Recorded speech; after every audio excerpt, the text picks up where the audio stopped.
اس نے میری شکایت آپ سے آگے کی. اے اللہ کے نبی مجھے تو آج پتا چلا کہ میں اس کا باپ تھا ہی نہیں کبھی. میں تو اس کو نوکروں کی طرح سے پال کے بڑا کر رہا تھا. یہ بڑا ہوتا چلا گیا, اس کے شانے چوڑے ہوتے چلے گئے اور میرے شانے جھکتے چلے گئے.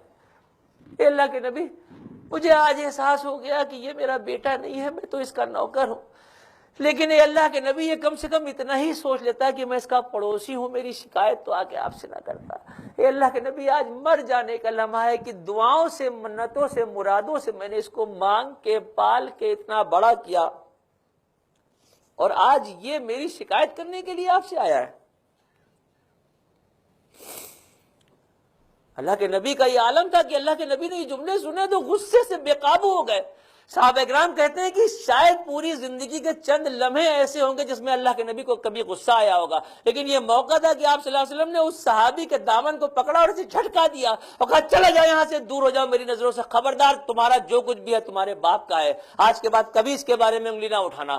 باپ کے مرتبے کی انتہا کو اللہ کے رسول نے اس طرح سے عیاں کیا کہ یہ سچ ہے, قانونی اعتبار سے آپ جو کچھ بھی کما رہے ہیں اس پہ آپ کا حق ہے, لیکن اس کا یہ مطلب نہیں ہے کہ آپ اپنے باپ کو حقارت کی نگاہ سے دیکھتے ہوئے تکلیفوں اور پریشانیوں میں چھوڑ دیں. صحابہ اکرام کا جب ذکر آتا ہے تو صحابہ اکرام کے بارے میں ہمیشہ سے یہ کہا جاتا ہے کہ جب صحابہ اکرام کا نام لو تو رضی اللہ تعالی عنہ لگاؤ. اس کا مطلب کیا ہوا کہ اللہ ان سے راضی ہو گیا.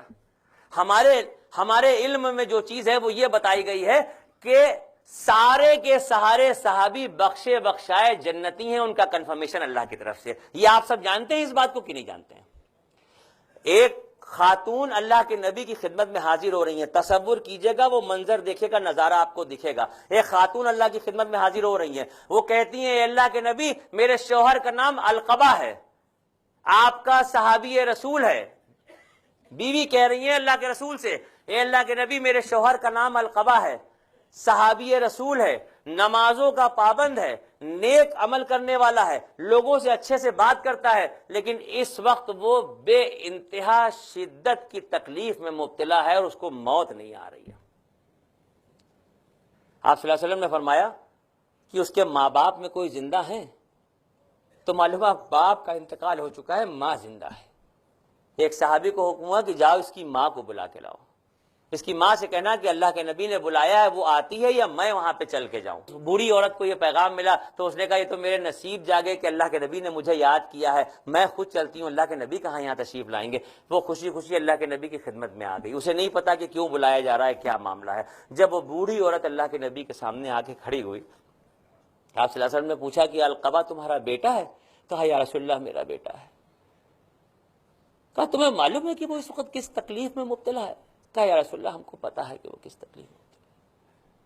آپ نے فرمایا کہ کیا یہ اچھا نہ ہوتا کہ تو اسے معاف کر دیتی. وہ بوڑھی عورت نے جس وقت اللہ کے نبی سے کہا کہ یہ اللہ کے نبی اس نے دوسروں کے کہے میں آ کے مجھ بڑھیا پہ بہت ظلم کیا ہے, اے اللہ کے نبی اس نے مجھے بہت تکلیفیں پہنچائی ہیں, دوسروں کے بہکائے میں, دوسروں کے کہے میں آ کے اس نے مجھ بڑھیا پہ بہت ظلم کیے ہیں. اللہ کے نبی میری جان آپ پہ قربان, مجھے معاف کرنے کے لیے نہ کہیے گا. دکھوں کی یاد سے اس عورت کا چہرہ پنج مردہ ہو گیا, دکھوں کی یاد سے وہ چھلک کے رو پڑی تھی. عجیب سی کیفیت تھی.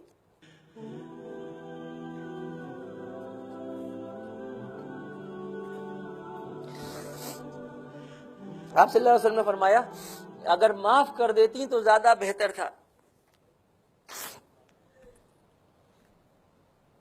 اس عورت نے کہا کہ اللہ کے نبی میری جان آپ پہ قربان, میں آپ سے ہاتھ جوڑ کے گزارش کرتی ہوں آپ کچھ بھی کہہ دیجئے ہم کرنے کو تیار ہیں, مگر مجھے معاف کرنے کے لیے نہ کہیے گا.